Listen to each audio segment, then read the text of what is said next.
الحمد لله نحمده ونستعينه ونستغفره ونؤمن به ونتوكل عليه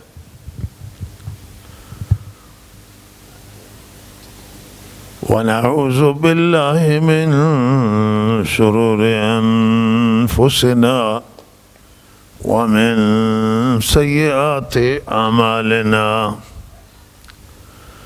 ونعوذ بالله من شرور أنفسنا ومن سيئات أعمالنا من يهده الله فلا مضل له ومن يضلله فلا هادي له وأشهد أن لا إله إلا الله وحده لا شريك له وأشهد أن سيدنا ونبينا ومولانا محمدا عبده ورسوله أما بعد فأعوذ بالله من الشيطان الرجيم بسم الله الرحمن الرحيم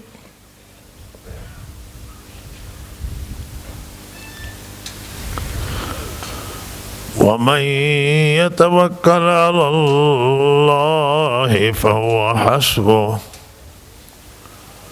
إن الله بالغ أمره قد جعل الله لكل شيء قدرا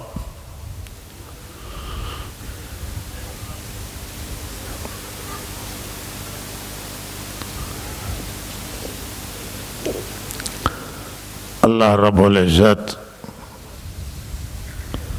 ذات بسیار عظیم و بسیار بزرگ و بسیار صاحب قدرت بی انتہا و ذات کے علم او ہم بی انتہا ہے صفات او پروردگار انتہا نہ دارے دانائی پروردگار شنوائی اللہ بینائی اللہ قدرت پروردگار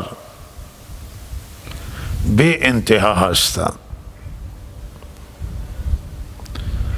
اللہ سبحانہ و تعالی تک تک مارا می بینند و از قلب ما آگہی دارند و قلب همه جهانیان تمام جهانیان را اللہ کنترل میکنه هر لحظه و از قلبشون آگهی داره که در قلب ما چه وسوسه می آید چه خیالات داخل میشه سر ما را هم می داند و علن ما را ظاهر ما را هم می داند و باطن ما را می داند و همه جهانیان را و همه موجودات را هر لحظه و هر آن می داند تمام اعمالی که ما انجام میدیم همه زیر نگاه پروردگاران نماز ما در نماز ما رکوع ما سجده ما قرائت ما تسبیح ما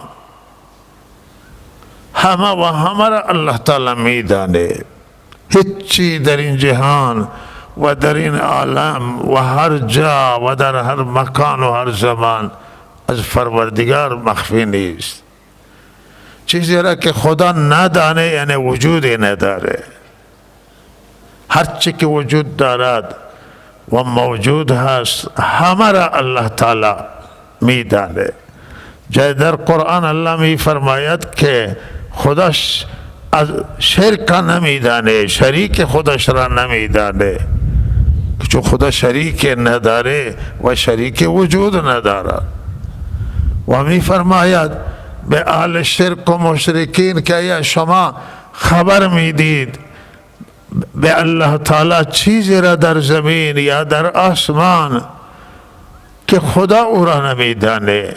چیزی که خدا ندانه نیست، هست نیست، و هرچه که هسته همه را الله میدانه. لہذا خدا شریک نداره، الله از شریک پاکه و چیزهایی را که مردم با الله شریک قرار میدن و یا کسانی را که با الله شریک قرار میدن شریک نیستند. و دروغ، تهمت، بهتان، خرافات. ولذا پروردگار جهانیان همه چیز را میداند. الله را باید ما ببینیم همیشه و بر الله توکل کنیم، بر الله اعتماد بکنیم، خدا را بشناسیم. خدا را بشناسیم عزیزان من که صاحب چه قدرتی است، صاحب چه اقتداری است، چقدر داناست، چقدر بیناست، چقدر شنوایه که صدای پاهای مورچه ها را هم میشنود وقت راه میروند و هر شنیدنی را میشنود. مورچه ها را سیاه و کوچک را در تاریکی شب که راه میروند هم الله میبینه. این مورچه کوچک میبینه و از کوچکتر از مورچه ها را میبینه. همه این ذرات عالم و جهان جنوب پروردگار نمایان.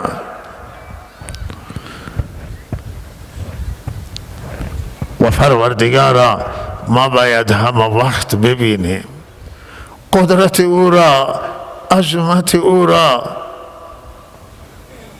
در هر وقت نعمت باید نگاهمون به الله بیفته که نعمت همه از آن پروردگاران و الله ولی نعمته.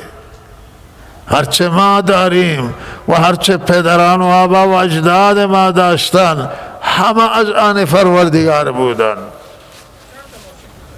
نعمت هایی که با ما هست شکر او را باید ادا بکنیم و نعمت هایی که پدران ما داشتند باید شکر اونها را ادا بکنیم. نعمت بر پدر، نعمت بر فرزنده.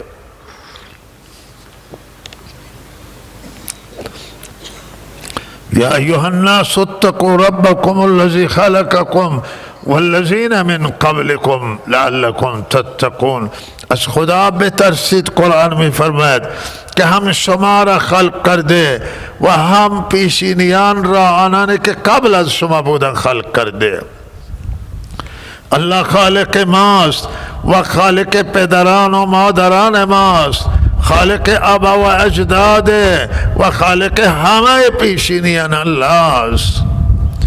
الله را بشناسید، الله را بدانید، الله را همیشه ببینید که چه قدرتی داره، چه عظمتی داره. دریا را دیدید، شما نگاهتون باید به خدا بیفته. نگاه ما که او چه ذاتی است که این همه آبها را مستقر کرده است. کوها را دیدیم به الله را ببینیم، درختان دیدین الله ببینیم، باران دیدیم الله را ببینیم، انسان ها را دیدیم. همه این جهان آیات پروردگاره و نشانی عظمت الهیه، نشانی قدرت پروردگاره. دستتون ببینید و الله را ببینید که چگونه این دست آفریده و چگونه انگشت‌ها را، همین که میگه همه انگشت‌ها با هم برابر نیست، درسته، اینا را روی حکمت همه انگشت‌ها را برابر نکرده. اگه همه انگشت‌ها برابر باشند در کار گرفتن خلل به وجود می آید. توی بدن اعصاب ببینید که الله چگونه عصب کشی کرده، رگ‌ها را چگونه گذاشته است. بنده های بدن، فقرات کمر، فقراتی که در گردن، در کمر ببینید. حکمت الله را ببینیم، چشم ببینیم، گوش ببینیم، زبان ببینیم، هوش ببینیم که الله هوش داده و و تمام اینها آیات پروردگارند. و فی کل شیء له آیه تدل علی انه واحد. در همه شی آیات موجوده، در همه شی نشانی قدرت موجوده، نشانی حکمت موجوده، چرا که الله همه چیز را بر اساس حکمت آفریده، بر اساس دانش آفریده است. هیچ چیزی توی این دنیا زائد نیست و بیهود و بیسود نیست. همه چیز تحت حکمت، همه چیز را الله تعالی برای منافع من و شما در جهان آفریده، ولو که من و شما متوجه نشیم. بسیاری سنگان که آدم برمیداره اینا را میاندازه، میگه توی اینا چه حکمته، حالا بعد متوجه میشه که سنگ معدنیه، این قیمت داره، ارزش داره. و سنگای غیر معدنی هم تحت حکمتن و برای منافع من. بسیار چیزی که الان منفعتشون نمیدانیم، ولی یک روز جهان اکتشاف خواهد کرد که در اینها چه منافع موجود است. وقت نعمت عرض کردم صفر جلو ما گذاشته میشه، بیاد الله بیفتیم. وقت مریض را دیدیم، وقت مریض سلامتی من یاد بکنیم، الله را ببینیم. وقت کسی را دیدید پا نداره و شما روی پا را میروید، یاد کنید که من الله پا داده و این نعمت خدا و خدا را ببینید. فقیر و مستمند را میبینید که دستش درازه، یاد کنید نعمت الله را که شما را محتاج نکرده و شما برخوردار از نعمت پروردگارید. او فقیر کمک کنید، او سائل کمک کنید، او مستمند کمک کنید و شکر نعمتهای پروردگار. رحمت للعالمین. حضرت رسول صلی الله علیه وسلم ما را تعلیم دادن در زندگیمون همه خدا را یاد بکنیم، در وقت هر نعمت الله را یاد بکنیم، بلکه هر مصیبت الله را یاد بکنیم. فرموده وقتی کسی کنار آب میره و دستشویی میره، قبل از اینکه پا در دستشویی بگذارد دعا کنه و نام خدا را بگیره و دعا کنه اللهم انی اعوذ بک من الخبث والخبائث. ای الله من پناه می جویم به تو از جنهای مرد و زن، جنهای نر و ماده پناه می خواهم. و پناه بخواهید از خدا داخل بشید. و الله حکمت اینه، بعضی میگه اونجا جای جنها اونجا بیشتر رفت و آمد دارن، ولی صحیح ترین نظر شاید این باشه که جنها در آنجا وسوسه می اندازن.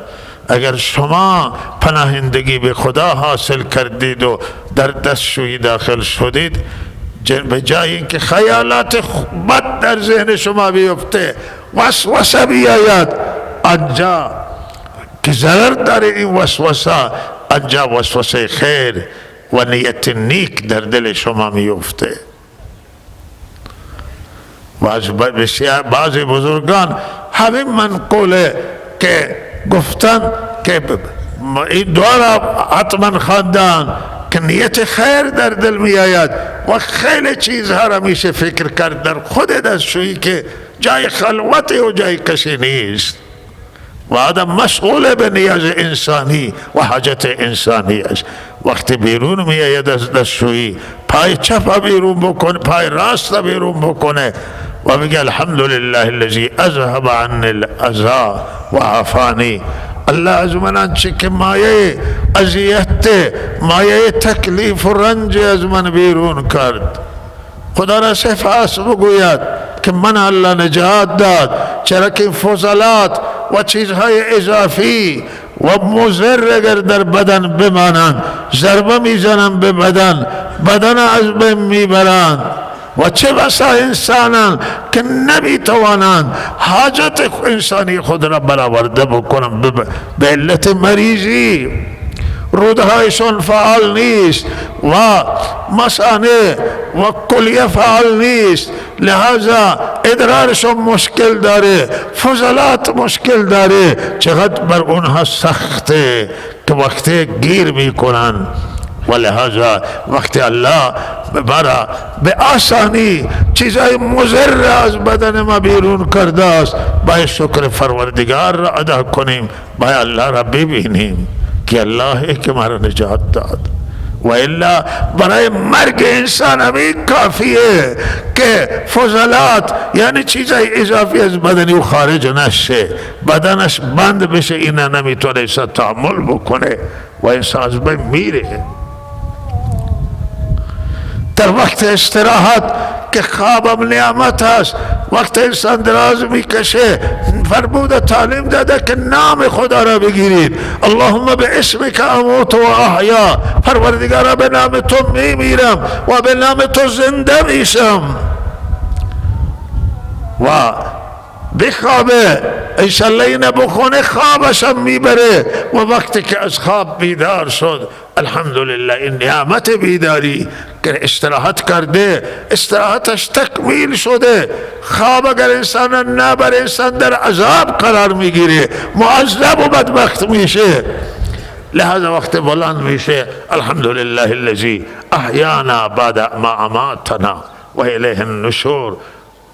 شکر خدا، شکر پروردگار که من زنده کرد بعد از مرگ. من مردم چرا که خواب نوع از موته و برادر موته، مشابه به مرگ خواب، و من از خواب الله بیدار کرد. یعنی الله تعالی را در تمام نعمت ها ببینه و توجهش به در وقت همه نعمت ها به الله بره. سفره گذاشته میشه، همینم طور نام خدا را بگیره، دو غذا بخوره، بسم الله را بخونه. و وقتی که سفره تمام میشه، بعد توجهش به الله بره و الحمدلله الذی اطعمنی و سقانی و جعلنی من المسلمین. و لحظه شکر پروردگار انجام. من شکر اون پروردگار و ثنا و تعریف برای پروردگاری که من آب داد، من نان داد، من تغذیه کرد، نیاز من برآورده کرد، و الحمدلله که من از مسلمانان قرار داد. نعمت دنیوی را که یاد میکنه، پشت سر نعمت دینی که بالاترین نعمت اینه که به دین اسلام مشرف بکنه و دیانت بده به انسان، او را انسان یاد بکنه. همه نعمت ها الله را یاد بکنید. صبح میکنید شکر خدا به جا بیاورید که شب دیشب استراحت کردید و شب از سرتون گذشت و روز هم همینطور. نعمت جداگانه همه وقت من و شما غرقیم در نعمت های پروردگار و نعمت الله تعالی، نعمت سلامتی، نعمت عافیت و انواع نعمت های پروردگار که من و شما بهره‌مندی. نعمت اولاد، نعمت زن و بچه، نعمت پدر و مادر، نعمت شوهر برای زنان، همه این نعمت پروردگار، نعمت لباس و انواع نعمت هاست. و آن حضرت وقتی که لباس می پوشیدن متوجه الله می شدن در همه نعمت ها که بار بار تجدد پیدا می کنن. نه یک نعمت میره و دیگر پشت سرشه. 24 ساعت من و شما غرقیم در نعمت های پروردگار و من و شما توجهمون به الله بره و شکر خدا را ادا کنیم و بالاترین شکر پروردگار فرمانبرداری از الله، اطاعت از الله که دستورات خدای عز و جل به زمین نگذاریم، به پشت سر نگذاریم، نیندازیم، به فراموشی نسپاریم، بلکه نعمت پروردگار را درست و صحیح انجام بدیم، دستورات خدا را و فرمان ببریم. این بالاترین شکر نعمت هاست، این بالاترین دیدن پروردگار است. و منهیات و محرمات پرهیز بکنیم، هرچه الله حرام قرار داده از او دوری بکنیم، از او فرار بکنیم، از او پرهیز بکنیم که محرمات عرض کنم که پرهیز کردن بالاترین شکر پروردگاره، بالاترین قدردانی خدای، بزرگترین عبادت و بالاترین عبادت آنه که انسان از حرام پرهیز بکنه، از مملوء پرهیز بکنه. لہذا از گناه چشمتون حفاظت کنید، گوش و زبان حفاظت کنید، قلب از وسوسه گناه حفاظت کنید. نگذارید شیطان وسوسه را در دل شما ادامه بده که دیگه مشکلات درست میشه برایتون. قطع کنید وسوسه شیطان، به دیگه یاد خود را بیندازید، به یاد الله خود را بیندازید و اسم خدا را بگیرید، یاد جنت و جهنم بکنید، یاد قبر بکنید و وسوسه شیطان قطع کنید. چرا وسوسه شیطان خطرناکه. ہمیشہ اعتمادمون بر اللہ باشه، بر اللہ توکل کنیم. وعلى الله فليتوكل المؤمنون وعلى الله فليتوكل المتوكلون ومن يتوكل على الله فهو حسبه. اللہ می فرمائے مومنانانی هستن که یک جمعی فرمائے بر پروردگار توکل می کنن و مؤمن باید بر الله اعتماد بکنه، الله را ببینه و بر خدا اعتماد بکنه. خدا بهترین پشتیبانان و هر کس بر الله توکل بکنه الله او را کافی است. حضرت ابراهیم به آتش می بردن و حضرت ابراهیم فرشتگان آمدن که فریاد حضرت ابراهیم ببخشید به الله برسانند و حضرت ابراهیم فرمود که نیاز نیست به واسطه و مانجیگری شما فرشتگان، الله خودش من می بینه، الله خودش از من می شنود. و ابراهیم هنگامی که به آتش می رفتن حسبی الله و نعم الوکیل می خواندن، الله من تنها کافیه. و حضرت رسول صلی اللہ علیہ وسلم صحابه کرام وقت مشرکین تهدید مشرکین رسید، آن حضرت فرمود حسبی الله نعم الوکیل. وقتی خبر دادن که مشرکین برای شما جمع شدن و لشکر بزرگ فراهم کردن علیه شما و این لشکر میرسه و با این جنگجویان احد که جنگیدند و برگشتند، آن حضرت اینها را تعقیب کردند، گفته لشکر دیگه میاد تازه نفس همراه میشه و بر شما حمله میکنیم. فرمودن حسبنا الله و نعم الوکیل. ایمان صحابه اضافه شد، ایمان آن حضرت صلی الله علیه وسلم تقویت شد و حسبنا الله فرمودن. همیشه توکل بر الله تعالی باشه. آن دو نفر پیش ما آمدند و برای یک موضوع یکی تهدید کرد دیگری را تهدید کرد.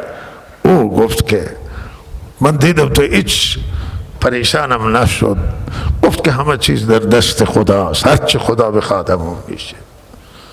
و در وقت هر تهدید باید نگاه به الله بره و حسبنا الله گفته بشه و بر الله اعتماد بکنیم، هرچی خدا بخواهد همون میشه.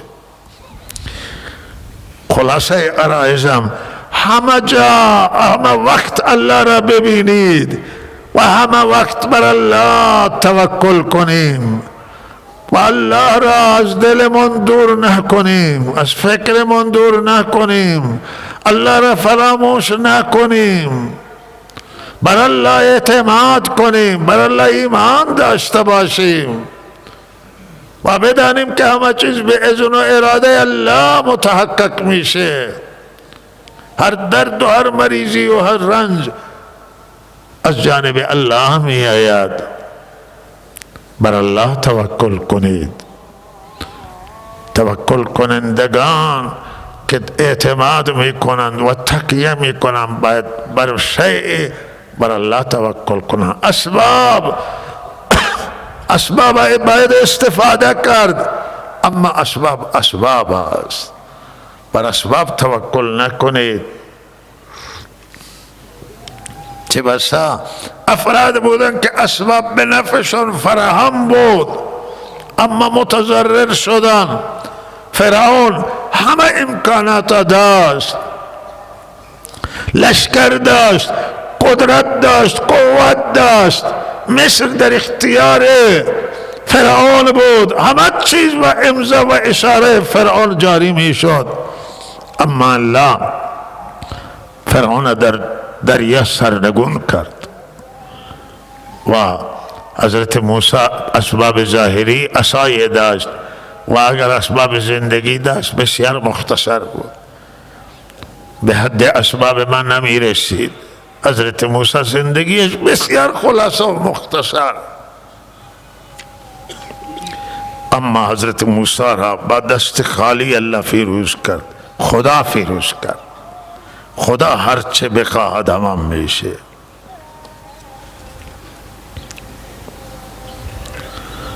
و الله تعالی به من و شما توفیق عنایت کنه و من و شما را موفق بداره و ما را بنده شاکر بگرداند. وقتی جایی با گناه شما روبرو شدید، اگر هیچ کس نیست بدونید که انجا خدا هست. اگر کس نمی بینه بدونیم که خدا می بینه ما را. نماز صبح من قضا نشه، نمازهای 5 وقت را قضا نکنید، نافرمانی خدا را تجربه نکنید، خدا را نرنجانیم، خدا را ناراض نکنیم و به خدا هیچ وقت به اعتنا نباشیم و بی فروا نباشیم. الله تعالی من و شما را از جمله و زمره بندگان صالح بگردانه، بندگان با ایمان و بندگان متوکل علی الله بگردانه. هفته گذشته ریاست محترم جمهور تشریف آورد و ستاد بحران جلسه تشکیل داد و قبل از او رئیس محترم مجلس با چند تا وزرا آمد از مسئولان تهران و استان بودند و جلسه شورای اداری بود. بنده به هم اون جلسه شورای اداری هم شرکت کردم و هم به جلسه ستاد بحران که بر ریاست محترم جمهور و حضور چند وزیر و معاون و مسئولان بلندپایه بود هم رفتم شرکت کردم و وظیفه خود تشخیص دادم. نماز جمعه گذشته را که ما خواندیم رفتیم و روز شنبه بعد از ظهر این جلسه ستاد بحران بود. اتفاقی که کمی پیش آمد اونجا برای مردم ما تلخ بود و برای جوانان ما بیش از این ناگوار بود. همونی که او صحبتی که اونجا برای بنده گذاشته بودند و انجام دادند در این وقت فحش مستقیم قطع شد و برای مسئولان ببخشید مردم ما این خیلی سخت بود. البته برای بعضی مسئولان هم که من احساس کردم هم سخت بود این موضوع و صحبتی که آنجا بنده کردم صحبتی بود که به هیچ کسی برای هیچ کسی چیزی نقصانی نداشت و بنده اونجا اون نیازهایی که اساسی وزیر بنایی که در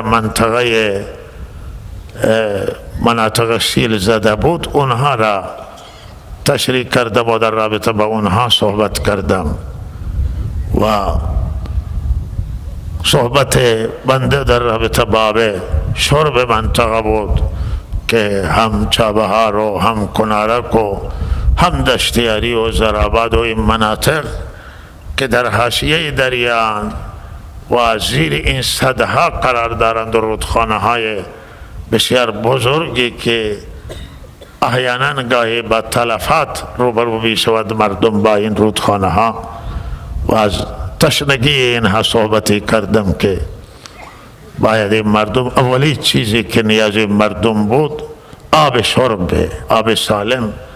مردم عزیز کنارک و چابهار و مردم دشتیاری و زراباد و بره تا جای دیگه بنتو او قسمت ها و روستاها جایی که سیل آسیب وارد کرده، هم آهرانا هم قسمت های رودخانه های کاجورا و جاهای متعدد، حالا یک جای بیشتر یک جای کمتر. من در رابطه مناطق سیل زده صحبت میکردم.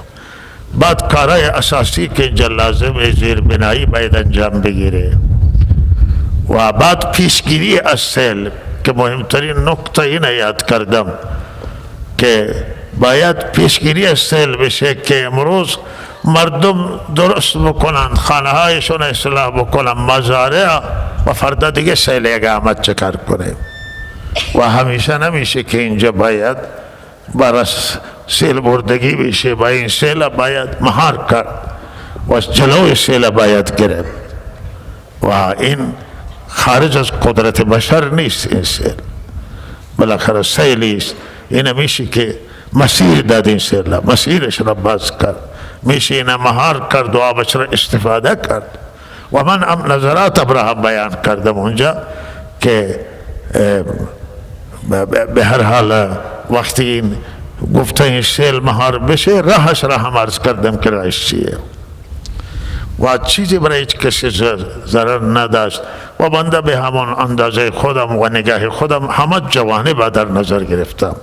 بعضی جا انتقاد میکنم، من انتقاد نکردم از کسی، همه را که اینجا خدمت کردم تشویق کردم و لحظه این قطع کردنم سخت شد بر سر مردم ما. واقعا این کاری که کردن در جهت وحدت نبود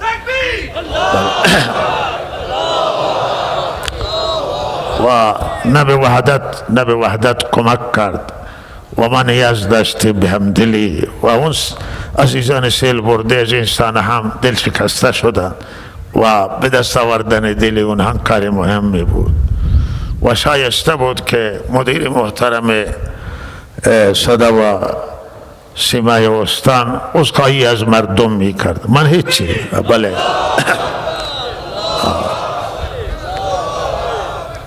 و بالاخره هر عذری را که بیان میکرد مشکلی نبود و اندازه ما اینه که عذری نبوده، مردم هم به همینند، ولی اگر اون عذری داشته عذرم بیان میکرد، عذرخواهی میکرد، همین جبران کننده بود. و این هم نوع توانمندیه که آدم جرأت یک عذرخواهی را داشته باشه، همین هم یک توانایی هست و بزرگیه که آدم عذرخواهی بکنه. و ما همیشه اما بالاخره میمان می عذرخواهی میکنه که کوتاهی در پذیرایی شد و فلان شد. و به هر حال منم از جوانان عزیز که بیشتر احساسات شدم، درخواستم اینه که نه فراموش کنید از ذهنتون، بالاخره چه بوده گذشته. شما هم حرف زدید و بالاخره اعتراض کردید و برای همین اندازه که شما اعتراض کردید دیگه بیشتر این موضوع را مکش ندیم و آینده همه احتیاط کنند. مهمترین چیزی که انجا همه ما دنبالش اینه هستیم که اینه که وحدت بشه. اینجا ما شیعه و سنی را همه برادر میدانیم و همه را به یک نگاه میکنیم، ولی بعضی هستن که اینا نمی کنند مثلا. و اگر این ما در نظرم داشته نباشیم، اینجا اکثریت در استان مال اهل سنت هست، برادران اهل سنت یک واقعیت هست و انتظار اینه که همه مسئولان برادران اهل سنتشون ببینن و به هر حال با یک نگاه همه را نگاه بکنن. و صدا و سیما که به هر حال از منابع ملی تامین میشه و همه ما در اون چیزی که به صدا و سیما پرداخت میشه شریکی، مال یک قشر و یک گروه نیست، مال همه. و انتظار ما اینه که نمازهای جمعه اهل سنت را که پخش میکنه با این صورتی که الله که پخش میکنه هیچ کسی قبول نداره از ما. مردم همیشه گلایه دارن، شکایت دارن، میاره گذرا و بالاخره با یک سری الفاظ سبک و عبور میکنه وقتی که نوبه اهل سنت میرسه. و نمایش نمیدی جمعیت های اهل سنت را. یک وقت ممکن یک فیلمی گرفته ناکشه یا کامل چند صفحه نشان میده، همون نشان میده و رد میشه. این کار نکنه صدا و سیما خود. زبان بلوچی بی اندازه که هست ما قبولش نداریم. اینجا باید بیشتر به زبان محلی توجه بشه و زبان ها همه محترمان، فرهنگ همه محترمان. آذان اهل سنت اینجا فخش نمیشه.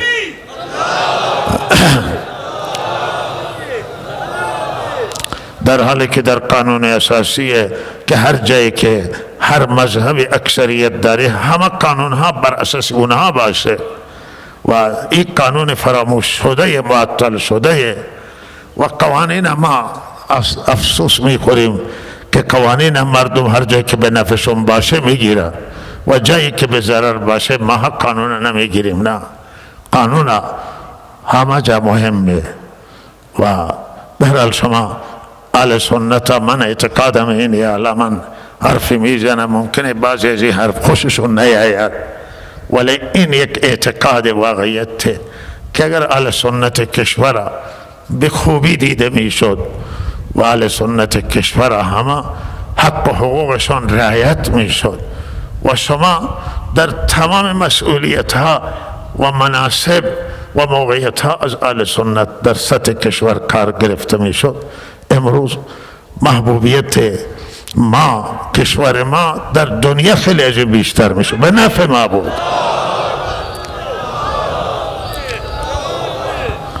اینها برادران شیعه و سنی واحدن. ما مخالفیم با تفرقه، ما مخالفیم با اینکه کسانی تحریک کنن شیعه و سنی را علیه یکدیگر.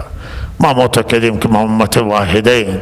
این برادران شیعه همه عزیز ما هستند و ما همون اندازه که برای شما احترام قائلیم و ما برای اینها قائلیم. فرق نمیکنه یک تار موی از سر شیعه و سنی جدا بشه، برای این بنده و علما اعزا و خوبان منطقه ما تفاوت نداره و ما کنار هم دیگریم، برادر هم دیگریم، برادر وطنی، برادر دینی، همه برادری ها را قرابات داریم و ما میگه به همه توجه بشه، چون همه به همین وطن امیدوارم. وطن ما، کشور ما جمهوری اسلامی ایرانه و کشور ایرانه و کشور ما جای دیگه نیستیم. ما نه پاکستانیم، نه افغانستانیم، نه اماراتیم، همه این برادران ما هستن، ولی وطن ما ایرانه و لحاظا ما برای همه دعای خیر میکنیم، ولی برای وطن ما دعای بیشتر میکنیم. وطن ماست، مستقیما آبادیش و ضررش با ما، گرچه همه جهان اسلام برادران ما هستن، لحظه به ما بیشتر انشاءالله این مسئله بها بده. بعضی مسائل کوچکن ولی اگه این رعایت بشن بالاخره بیشتر تاثیر گذاره و الله تعالی به همه شما توفیق عنایت کند و شما را موفق بداره. و بنده از همه شما عزیزان شکرگزارم که توی مسئله ناراحت شدید. الان من راضی نبودم شاید حرف دیگری گفته بشه، ولی احساس نمی کرده که اینقدر شما روی مسائل حساس باشید و این مسئله شما را نگران کنه، ولی هذا جای نگرانی نیست. الله خدمت شما عرض می کنم و ما امیدواریم که با آینده این مسائل به نحو رعایت کنند و آینده به نحو برنامه ریزی بکنند که این نوع مسائل، این نوع کمبودها و این نوع مشکلات جبران بشه. و صلی الله علی سیدنا محمد.